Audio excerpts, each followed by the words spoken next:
Kuduraalee qola isaanii soorachuun gorfamu kanneen beektu. Qola muuzii, burtukaanaa fi fuduraalee fi muduraalee kaan gatuurra soorataaf oolchuun akka danda'amu gorsa saayinsii. Akka qorannoon jedhutti fuduraalee fi kuduraalee qolli isaanii bu'aa olaanaa qaban. Akka aadaa ta'ee qola muuzii nyaachuun hin baramne. Baay'een keenyas qola isaa gannee keessa isaa qofa sooranna. Garuu qola muuzii yeroo gannu qaama silaa soorachuu qabnu keessaa harka 3 keessaa tokko akka dhabnu hima saayinsiin. Qola muuzii akkuma kuduraalee fi muduraalee hedduu kaanitti kan nyaachuu qabnu ta'uu isaatiin alattis biyyee soorataa barbaachisaa kan of keessaa qabudha. Keenyaaf burtukaana tokko keessa persentiin 20 qola isaati.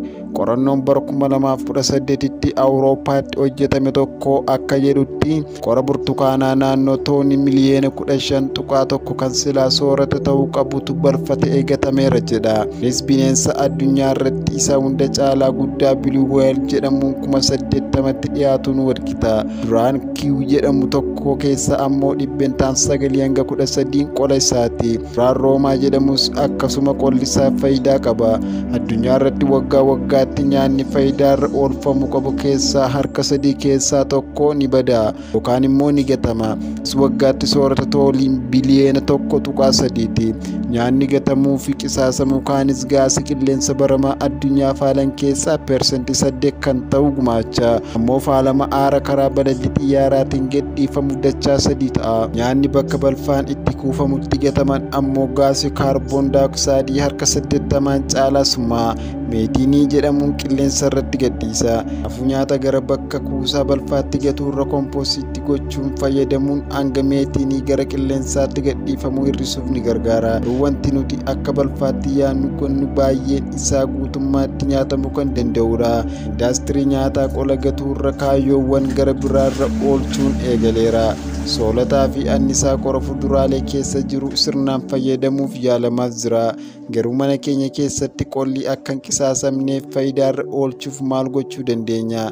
Mee karaawwan ittiin qola fuduraa fi kuduraa faayidaarra oolchuun danda'amu kana na caqasa. Fakkeenyaaf qola burtukaanaa fudhannee yoo ilaalle qora burtukaanaa irraa soorata qopheessuun ni danda'ama. Innis erga murmuruudhaan daqiiqaa 10 affeellee booda isaan booda qola burtukaanaa kana bishaan qorraadhaan dhimbiibdu.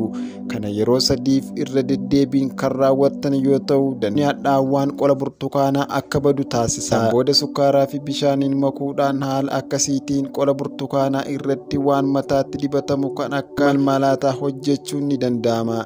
Kana malees qora burtukaanaa irraa cuunfaa fi shoorbaan ni hojjetama. Akkasumas bakki nyaata itti qopheessinu burtukaana jedhee urgaa'uunis bu'aa biraati. Qola anaanaasii. Luusii Shariif dubartiin jedhamtu yeroo hundaa anaanaasii nyaachuus akkas qisaasessuutti lakkoofti.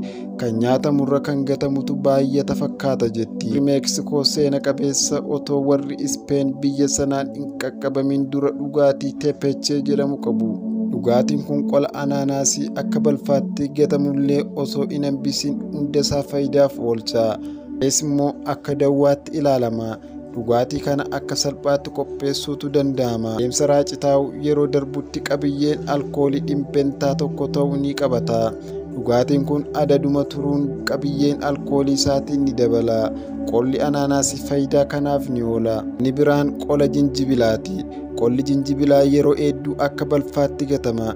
Garuu qolli jinjibilaa kompaawundoota akka daawwaatti tajaajilanii fi farra jarmootaa ijaan hin mul'annee fi farra kaanserii ta'an of keessaa qaba. Qolli jinjibilaa faayibarii, vitaaminootaa fi kaalsiyeemii fi qabiyyee fayyaa keenyaaf barbaachisan biroo of keessaa qaba. Kanaaf jinjibila akkuma jirutti itti gargaaramuutu gorfama.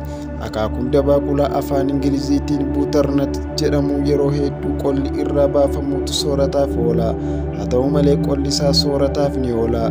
Gosti soorata dabaaqulaan walitti dhiyaatu kun faayibarii fi qabiyyee vitaaminoota fayyaa keenyaaf barbaachisan biroo of keessaa qaba. Akkasumas qolli shunkurtii keemikaala filaaviyoodii jedhamu of keessaa qaba.